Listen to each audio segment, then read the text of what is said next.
الرحمن الرحيم ولقد كانوا عاهدوا الله من قبل لا يولون الأدبار وكان وعد الله مسئولا قل لن ينفعكم الفرار إن فررتم من الموت أو القتل وإذا لا تمتعون إلا قليلا قل من ذا الذي يعصمكم من الله إن أراد بكم سوءا أو أراد بكم رحمة ولا يجدون لهم من دون الله وليا ولا نصيرا قد يعلم الله المعوقين منكم والقائلين لإخوانهم هلموا إلينا ولا يأتون البأس إلا قليلا أشحة عليكم فإذا جاء الخوف رأيتهم ينظرون إليك تدور أعينهم كالذي يغشى عليه من الموت وإذا ذهب الخوف سلكوكم بألسنة حداد أشحة على الخير أولئك لم يؤمنوا فأحبط الله أعمالهم وكان ذلك على الله يسيرا صدق الله مولانا العظيم. دا دو غزوه احزاب او د جنگ خندق دا سلسله شروع دا او داغي بیان الله تعالی کوي او پای کې چې منافقانو کم کردار ادا کړی دی نو داغي نشاندهی کوي. نو فرمایي ولقد كانوا عاهدوا الله من قبل او یقینا او دا منافقانو وعده کړی و د الله سره مخکې د جنگ احزاب نه د احد په زمانه کې او دا وعده کړی و چې لا یولون الادبار دوی با په میدان جنگ کې دشمن ته شاګانې نه اړل یعنی دوی بر دشمن د مقابلې نه تختی او وکانه عهد الله مسئولا دا وعده د الله سوال کړی شوی. قل او یا پیغمبره دیتا لن ينفعكم الفرار هیچ چره و پیدا درنی کی تاسو ته تیختا ان فررتم کتاسو تیختا کوي من الموت د مرګنا او القتل یاد وجل کې دلونا وإذا لا تمتعون الا قليلا په دې وخت کې به تاسو پیدا حاصل نه کوي پر دنیا کې مگر ډېر لگا. قل اوا من ذا الذي يعصمكم من الله سوک دې چې او بساتی تاسو لرا او من بگی تاسو لرا د الله نام ان اراد بكم سوءا که الله ارادو کی پتا باندې تاسو باندې د بدای رسولو او اراد بكم رحمه یا ارادو کی الله پتا سو باندې د مهرباني کولو او لا یجدون لهم من دون الله ولیا او بنمو می دوی د زانون د پاره سوا د الله نسوک دوست ولا نصير او نسوک مددگار. قد يعلم الله المعوقين منكم یقینا پیجنی الله هغه بندون کی استاسونا چې هغه خلق د جهاد نه بندي او د جهاد په باره کې خلکو ته شکوک او شبهات ورچي والقائلین لاخوانهم او پیجنی الله پاک هغه ويون کی خپلو روتا خپلو هم نسبو تا او خپلو بیگانو تا چې حلمو الینا راشی منگتا کورونو تا راشی مدینی تراننو دی ولا یتون الباس الا قلیلا او پخپل نرازی میدان جنگ تا او جنگ تا الا قلیلا مگر لغوندی. اشحتن علیکم دیر بخیلان دی پتا سباندی د دې خبرې چې تاسو ته خیر میلاو شي. و اذا جاء الخوف کله چې یرا راشي د دشمن لکه په میدانی لکه په جنگ احزاب کې چراله نو رأیتهم ګوري به د منافقانو ته ينظرون الیک دا وتا ته ګوري دا منافقان تدور اعینهم او چورلیږي ولا سترګې د دوی یمینم و شمالا کله ښي طرف ته او کله ګس طرف ته کالذي یغشى علیه من الموت په شان د هغه سړي چې تکلیف راغلی په هغې باندې د مرګ او سکرات الموت کې راګیري او کله یو طرف ته ګوري او کله بل طرف ته ګوري فاذا ذهب الخوف پس کله چې ختم شي خوف او یره سلقوکم بالسنتکم حداد نو رسوي تاسو ته ضرر په هغه ژبو تیزو باندې اشحة علی الخیر انتهایی بخیلان دي په خیر چې تاسو ته ګینې څه خیر دی ورسي اولئک لم یؤمنوا دا کسان منافقان دوی ایمان په حقیقت کې نه دی راوړی فاحبط الله اعمالهم نو الله ختم کړ دوی اعمال لرا وکان ذلک علی الله یسیرا او دې دا په الله باندې آسان چې ستاسو اعمال خبت کی او ستاسو اعمال ختم کی دا دې ترجمه ولقد كانوا یقینا اودا منافقان عاهد الله وعده کړي وعده الله سره من قبل مخکې د جنگ احزابنا دوی چې کله په احد کې میدان پرېښود او تښتېدل رسول الله ځان له پرېښود او مخلصین مسلمانان ځان له پرېښود او دوی مدینې ته وتښتېدل نو چې بیا وروسته دوی ته دا خبره وشوه یا خو تاسو ډېر غلط کار وکړو نو دوی ویل موږ الله سره دا وعده کوو که آینده پیغمبر چرته د کفارو سره جنګېده نو موږ به چرته میدان پرېږدو او چرته به موږ کافرانو ته شا نه کړو او چرته به کافرانو ته د مقابلې نه د کافرانو د مقابلې نه ونه تښتو دا وعده دوی د الله تعالی سره کړې وه نو الله رب العزت چې کله جنگ احزاب ساز شو دوی بیا هغه لوبه شروع کړه نو الله رب العزت وفرمایل ولقد كانوا عاهد الله یقینا اودا منافقان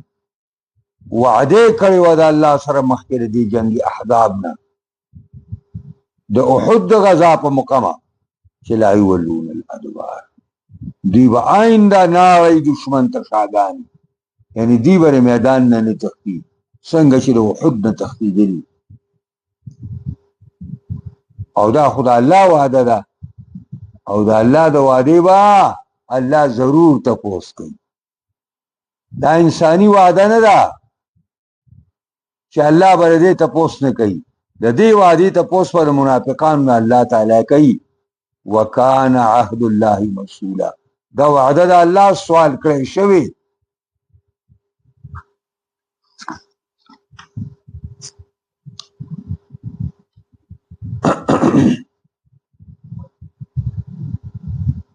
دا خو دونه خوږ سبق دی مزیدار دی لره خو لکه د جنگ احزاب قصه ده واقعه ده تاسو زما خیال په دې نه پوهېږئ ځکه لږ چاله خوب درځي او چاله څو کسې اوړی راوړي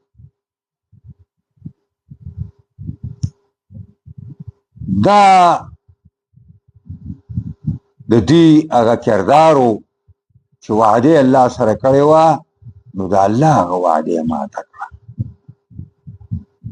قل اوایا پیغمبره دې منافقانو ته لن ينفعكم الفرار هیڅ چرې به فایده درنکي تاسو ته تېښته که تاسو د میدان جنګ نه او د میدان جهاد نه تېښته کوئ دا به تاسو له هیڅ فایده درنکي ان فررتم که تاسو وتښتئ من الموت د مرګ د یارې نه او القتل یا د وژلې کېدل نه چې دشمن به مړه کي او وإذا لا تمتعون الا قليلا په دې وخت کې به تاسو پیدا حاصله نه کوي او تاسو پیدا ملاو نشي په دنیا کې مګر ډېره لږه ځکه چې هر انسان په خپل نیټه باندې مري او اس انسان د خپل نیټې نه مخکې او رسو کېدی نشي. نو که تاسو د دې میدان جنگ نه او تختی د دې یاري نه چې زه به مړ شمه یا ما څوک ووجني، نو مر خو اسم درته راغلی. معاد کل حی الموت، انجام د هر ژوندي مرګ دی. څوک هم چې ژوندی دی په هغه باندې به مرګ راځي. چېرته ستاسو زموږ په ذهن کې دا راغلی چې موږ به مرو؟ سبیل الموت غایت کل حی، سبیل الموت لار د مرګ چې ده، سبیل الموت غایت کل حی دا انتها د هر ژوندي ده. فداعیه لأهل الارض داعی، د مرګ رابلونکی د ځمکه د ځمکې والا رابلي، راشئ راشئ مرګ ته، راشئ مرګ. نو که تاسو دا دلته وختي طور د میدان نه وتښتئ او بچ شئ، نو چند روزه زندگی ده، د آخرت په نسبت باندې دا زندگی اړوپنه زندگی حساب ده. نو تاسو په دنیا کې چند ورځې به تېرې کوئ او مرګ به درته راشي او بیا به مړه شئ او مختورن به زما دربار کې راشئ، پیش بشئ. قل اوایا پیغمبرا من ذا الذی یعصمکم من اللہ، سوک دے چې من بکی تاسو لرا، سوک دے چې بچ بکی او بساتی تاسو لرا د عذاب د الله نه. ان اراد بكم سوءا، که اراده وکړي الله په تاسو باندې د بدو رسولو، الله در باندې عذابونه راولي، الله باندې در باندې سختۍ او مشکلات راولي، څوک به همتې بچ کی. او اراده بكم رحمه، یا څوک دی چې منع به کي الله د دې نه، که الله اراده په تاسو د مهربانۍ وکړي او درسته لار درته وښایي او په درسته لار باندې تاسو روان کي او د دنیا او د آخرت ښېګړې در سره وکړي. او ولا یجدون لهم من دون الله ولیا ولا نصیرا، نه به مومي دا منافقان د ځانونو لپاره سوا د الله نه څوک دوست، چې په دنیا کې څوک دوست را پیدا شي او دی بیا بچ کی، او ولا نصیرا نه څوک مددګار. دی په خپله باندې خو جهاد ته نه راتلل، دا ډېر مشکل ټیم و. یو طرف 3000 کسان دي او بل طرف ته 12000 کسان دي د کفارو، او ډېر مسلح فوج ابو سفیان راوستی دی، ډېر په زور شور کې راغلي دي. نو چې منافقانو دا ولیدل نو خپې وښویدل، نو په خپله باندې منع کېدل څه کې چې نور هم منع کول. راځئ لکه دا خو ځان وژنه ده، او دلته راغلي د پښتو پرستار او د پښتو عبادت کوونکي. د افغانستان د جهاد په باره کې به ویلې ویل دا رور وژنه ده. اوس چې دا رونو تاسو څه تپوس وکړو چې دا بل اوس بیا زلزله په غریبانانو راغلي او 1000 کسان پکې شهیدان شوي دي. تاسو د خپلو پښتنو رونو څه تپوس وکړو؟ تشه شیطانۍ دپاره بس دا پښتون دی دا پښتون دی، پښتون پښتون کوئ. تاسو خپله توره وښایئ که نه چې تاسو دغه پښتنو د تعاون دپاره څه امداد وکړو. نو وایي چې قد یعلم الله المعوقین منکم، یقینا پیژني الله هغه بندون کی ستاسو نه چې هغه خلک د جهاد نه بندوي. د جهاد په لار کې خلکو ته رکاوټونه اچوي. یاد ساتئ، هر څوک چې د جهاد په باره کې خلک د جهاد نه بندوي، که په مصلی ناستی دا مسلمانان مصلی په هوا روانه ده که نه، نو دا هم ابلیس دی. دا به سحر او جادو کړی ځکه به په دا مصلی په هوا روانه. څوک هم چې د جهاد بد وایي، څوک هم چې د جهاد لار کې رکاوټ پیدا کوي، نو تاسو پیژنئ دغه ټرمپ او دغه یهودیان او دغه انګریزان او دغه نومي کافران د جهاد دشمنان دي او منافقان هم د جهاد دشمنان دي.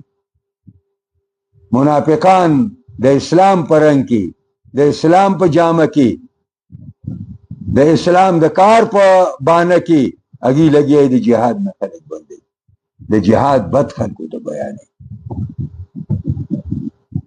منګه په دې موږ یو مرګري په افغانستان کې شهید شو، د اتمانزو کې داغه جنازه وه، غیبانه جنازه هم کوله.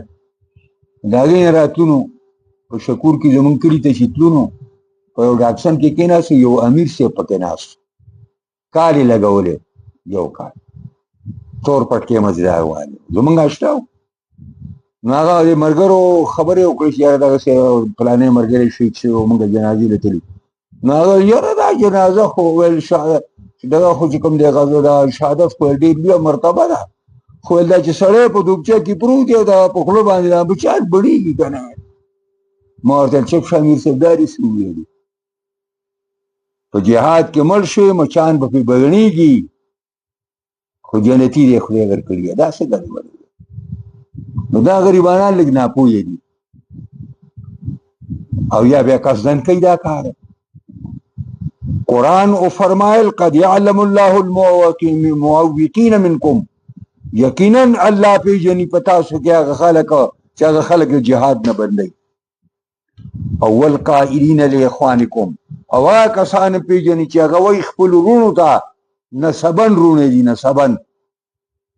مولانا شبیر احمد عثماني لیکلي دي چې دوی هغه خپل وروڼو ته وایي چې هغه سوچه مسلمانان دي او په جهاد کې اړم دي، دوی هغې له هم دعوت ورکوي هلمو الینا، تاسو مونږ ته راشئ، مونږ ته راشئ، کورونو کې مونږ سره کښېنئ، آرام باندې کښېنئ. دا وګوره دا د جنګ کوي، 3000 کسان یې رسېلي، 12000 کسانو مقابله پرې کوي. دا وګوره دا چېرته کېږي؟ راځئ مه کوه چې مړ شي، دا پیغمبر مړ شي، دا ملګري مړ شي. او بیا ولا یاتون البأس الا قلیلا، نه راځي میدان جنګ ته مګر ډېر لږ. بیا ورسره روان شو، رابط سلام علیکم، سلام علیکم، سلام علیکم، داسې چکر به یې ولګو په ټول محاذ باندې، سلامونه به یې واچول. هلکه خلکو تاریخ خو راغلی، په بل طرف بغلی څوک دی. دا منافق دا لوبې کوي همیشه لپاره. دا دریا نه راځي جهاد ته، میدان جنگ ته، مګر ډېر لږ هغه هم د ریا دپاره راځي. او که سبا له مسلمانان میدان وګټي او غنیمتونه راشي، نو بیا به ته اوس واورې، بیا به دې څه کوي. اشحة علیکم، انتهایی بخیلان دي په تاسو باندې. اشحة جمع د شحیح ده، او شحیح بخیل ته وایي. شحیح شا ته وایي؟ بخیل ته. د ابوبکر صدیق رضی الله عنه په زمانه کې دا اشحة پیدا شوي د زکات نه منکرو، نو هغې ته هم چې کوم دی اشحة وایي. او دا په دې دوبۍ کې په یو ځای کې د دې دغه حصه ده، د دې عمان، نو هغې کې یو قبیله اوسېږي، هغې ته شحیح وایي، شحیحیان ورته وایي.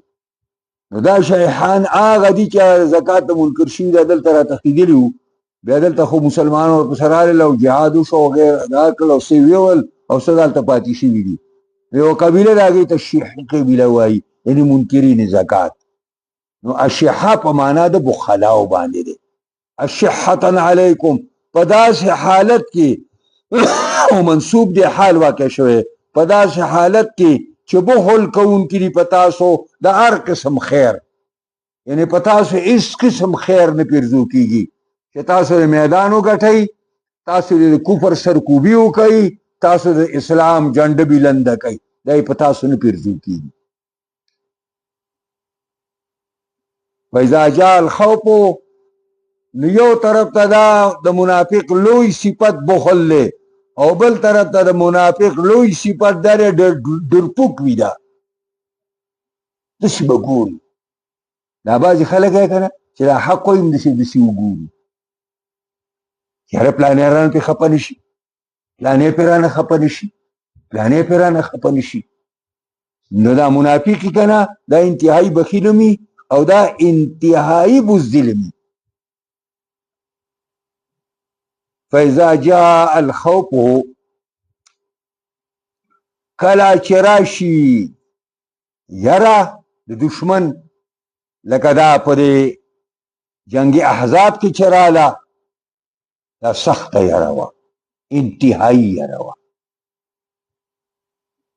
نو ځکه چې 12,000 پوځ ورې داسې ګپ نه و، د 3,000 به په مقابله کې دا ډېر لوی پوځ و.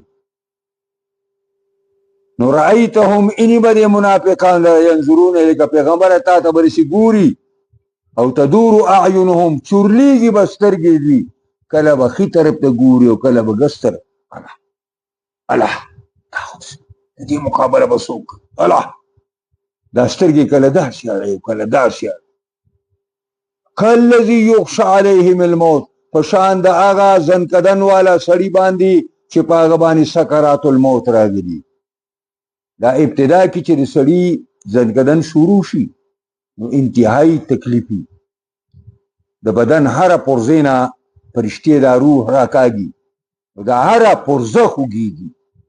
چې دا هره پرزه خوږېږي نو دی کله داسې ګوري او کله داسې ګوري او کله داسې ګوري چې څوک به را باندې دم واچوي، څوک به راله ستن ووهي، څوک به راله دوی راکړي، داسې یو خوا بل خوا ګوري.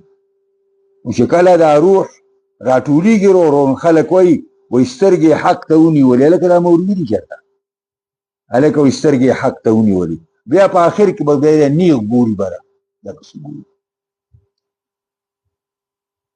نو دا داسې یو خوا بل خوا ګوري، لکه هغه سړی چې هغه باندې ابتدایي ده د زنکدن او دا د سکرات الموت راغلي، او یو خوا بل خوا ګوري، دقسې دی ګوري. اوس دا خو یې د یارې دې بزدلۍ ته وګورئ او دې بخل ته وګورئ، او چې کله دا میدان وګټلی شي، فاذا ذهب الخوف، کله چې یره لاړه شي، دشمن پسپا شو، دشمن لاړه، دشمن میدان وبیله، سلکوکم بألسنة حداد، دا منافقان رسئی تاسو ته ضرر په هغه ژبو تیرو باندې. سلکوکم معنا دا ده تاسو ته ضرر رسئی، ضرر بألسنة، السنه جمع د لسان د ژبې ته وایي، په ژبو باندې حداد چې تیری دي، تیرې داسې ژبو باندې تاسو سره لګیا دي لکه ته به وایي چې دا د هغه د چړې دي، چړې داسې تیرې ژبې. او دا چې ولې تا زه نه وم لیدلی چې زه راغلی وم، ولې زه پرې جهاد کې شامل شوی نه وم. ما تاسو ته مسلمانان خو ناشنا کار کوئ، سړی په جهاد کې هم شریکي او بیا یې چې په موږ سره شریک نه وي. داسې دا سترګې به په مسلمانانو باندې راویستې، او داسې چې ولې موږ مسلمانان نه یو، او موږ تاسو سره دا منډې نه دي والي، او موږ سره کفار زغلولي نه دي، ته اوس ما ته وایې چې ستا حصه پکې نه کېږي. نو سلکوکم معنا ضروکم بألسنة حداد، ضرر درکوي تاسو ته په خپلو ژبو تیرو سره. اشحة علی الخیر، په هر خیر باندې بخیلان دي چې مسلمان قوم او اسلام ته دې ورسي. اولئک لم یؤمنوا، الله فرمایي دا هغه سر نه چې شروع شوی دی نن سبق، اولئک دا کسان موصوف په دې صفتونو، لم یؤمنوا، دوی ایمان په حقیقت کې نه راوړی. د دې ایمان د دې ژبې او سرسري ایمان، دوی چې هغه ایمان څه ته وایي، هغه ګهرۍ د ایمان په دوی کې نشته. نو فاحبط الله اعمالهم، نو ختم کړي دي الله پاک اعمال دي. ځکه چې د اعمالو د صحت دپاره چې کوم مقناطیس دی نو هغه ایمان دی، او چون کې په منافق کې ایمان نشته نو دی چې څومره د نیکۍ کارونه کوي نو هم ول الله برباد کی. او دقسې د کفارو مبارکې دا خبره ده چې کفار څومره د نیکۍ کارونه کوي، څومره د رفاع عامه کارونه کوي، ذرا برا بدل الله هغه ته پرې نه ورکړي. وقدمنا الى ما عملوا من عمل فجعلناه هباء منثورا. موږ به د کفارو د اعمالو ته په قیامت کې وړاندې شو او دا به داسې ریزې ریزې او په هوا کې الوتلي، په هوا کې به والوځو، بس یعنې ختم شي. او وکانا ذلک علی الله یسیرا. دا چې اوس غزا ته کم دغه را روان دي، دا کم خلک را روان دي، دا ټول خو مسلمانان نه دي، په دې کې اکثریت د کفارو دي. د هغې دغه دپاره غریبانان را روان دي، په دغې کې په جهازونو کې او په لانچونو کې را روان دي. نو دا هغې کوي، خو هغې ته چې په خپل ایمان نه یې راوړی، دغه هم ورته څه پیدا نه ورته. فاحبط الله اعمالهم، پس ختم کړه الله دوی عملونه. او وکانه ذلک علی الله یسیرا، دې په الله باندې آسان کار. کله چې الله د حق اعمال د کفارو د منافقانو ذکر کوي نو هغه ځای کې ورته دا آیات په دې ختموي وکانه ذلک علی الله یسیرا. ځکه چې دا سوال پیدا کېږي چې الله رب العزت خو شکور دی، او شکور دی ته وایي چې وړوکي وړوکي عمل قدر هم کوي، او وړوکي وړوکي عمل هم نه چا نه ضایع کوي. نو دوی دا څنګه ضایع کړ؟ نو دا په جواب راغی وکانه ذلک، دا په الله آسان دی. ځکه آسان دی چې دې سره هغه شرط نشته د قبلېدلو چې هغه ایمان دی. په منافق کې ایمان چرته، په کافر کې ایمان چرته دی. او عمل د قبول لپاره اولین شرط ایمان دی، اولین شرط ایمان. الله دې موږ او تاسو قرآن باندې پوهې کړي. دا یو څو خبرې مخې ته رالې. وجوب الوفا بالعهد، دا په اسلام کې دا مسله ده چې کومه وعده دې وکړه الله او رسول سره دې کړې ده، او که د الله د بندګانو سره دې کړې ده، او د الله د بندګانو سره دې کړې ده، نو ګناه پکې نشته دی. دې وعدې پوره کول فرض او واجب دي. ولې؟ ځکه نقض العهود د علاماتو د نفاق نه دی.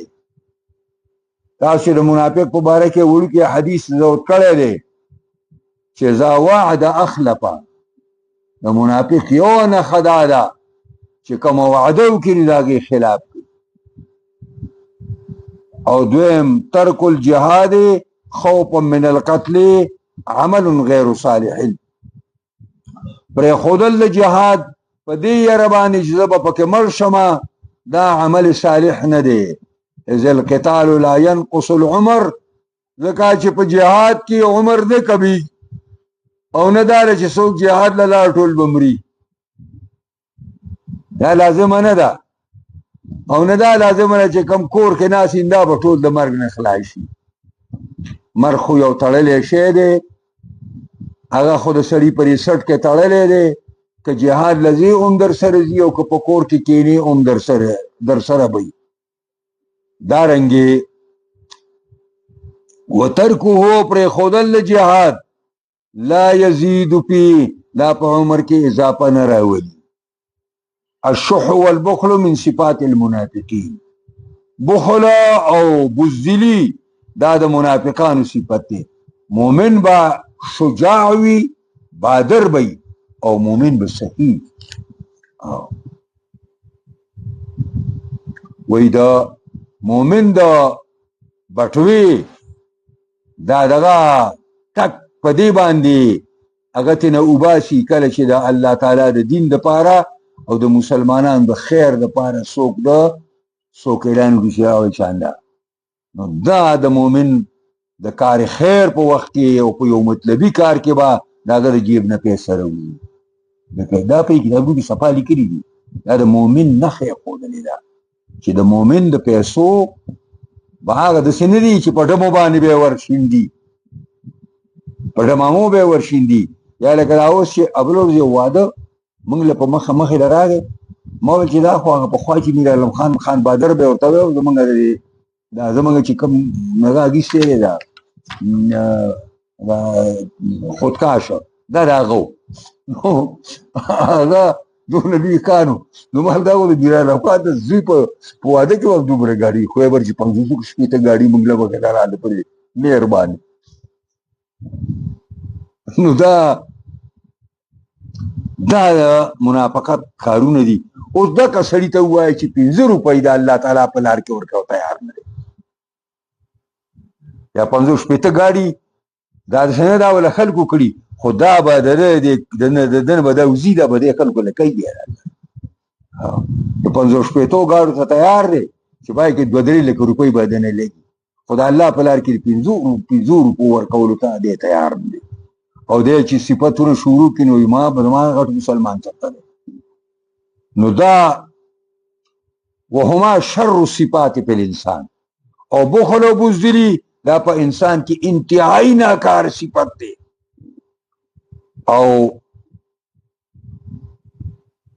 السرسرة وکثرة الکلام دا تیروالی د ژبې سرسره دا تیروالی د ژبې او دا ډیروالی د خبرو او داسې نغښتې خبرې او ټوسې خبرې او والتبجج بالاقوال او دارنګې چې کوم دی داسې په خیرانه انداز باندې خبرې کول من صفات اهل الجبن والنفاق دا د بزدلانو او د منافقانو کاري او الکفر محبط للاعمال دا پنځمه خبره ده چې دې آیاتونو کې دا راغله چې کفر اعمال بربادوي د دې وجې نه د کفر نه پرهیز کول پکار دي. الله دې موږ او تاسو صحیح او مخلصین مؤمنان ساز کی او د کفر نه او د منافقت نه دی او د هغې د ناکار صفاتونه دی الله موږ او تاسو خلاص کړي. واخر دعوانا دعا وکړئ الله موږ قرآن په اسرارو لطایفو ترجمو باریکو باندې پوهه کې دې سره سره الله موږ له پرې باندې کامل مکمل عمل کولو توفیق راکړي. قرآنی نظام د شریعت نظام په تمام جهان کې خاص کر پاکستان کې راولي دله څوک کار کوي کامیابی کې څوک مخالفت کوي هدایت ورته وکړي که بد قسمت ای تباه کړي. الله زموږ ټولو نه راضي شي مشکلات د دنیا او د آخرت حل کړي ګناهونه معاف کړي خاتمه بالایمان کړي.